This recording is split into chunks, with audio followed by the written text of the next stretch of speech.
المكتب التعاوني للدعوة والإرشاد وتوعية الجاليات بمحافظة بدر। মহানবুল আলামিন আদম সন্তানদেরকে তথা আমাদেরকে আহ্বান করে বলেছেন, ইয়া বানি আদামা খুযু যিনাতাকুম ইনদা কুল্লি মাসজিদ। হে আদম সন্তানগণ, তোমরা প্রত্যেকটি নামাজে পোশাক পরিচ্ছদ সুন্দরভাবে গ্রহণ করো।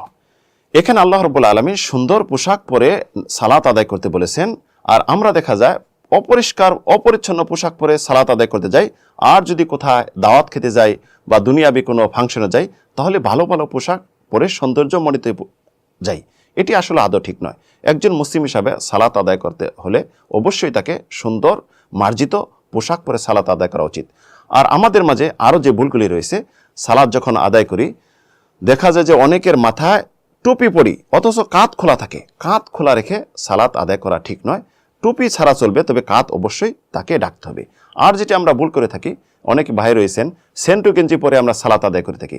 সেন্টু গেঞ্জি পরে সালাত আদায় করা ঠিক নয়।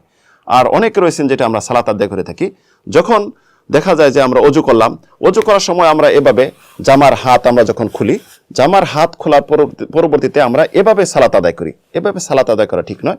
যদি আপনার জামার হাতা যদি এই পর্যন্ত থাকে তবে সালাত হবে, তবে যদি লম্বা থাকে অবশ্যই আমরা সুন্দরভাবে হাতা ডেকে সালাত আদায় করব। আসুন আমরা রাসূল সাল্লাল্লাহু আলাইহি ওয়াসাল্লামের পদ্ধতিতে সালাত আদায় করি।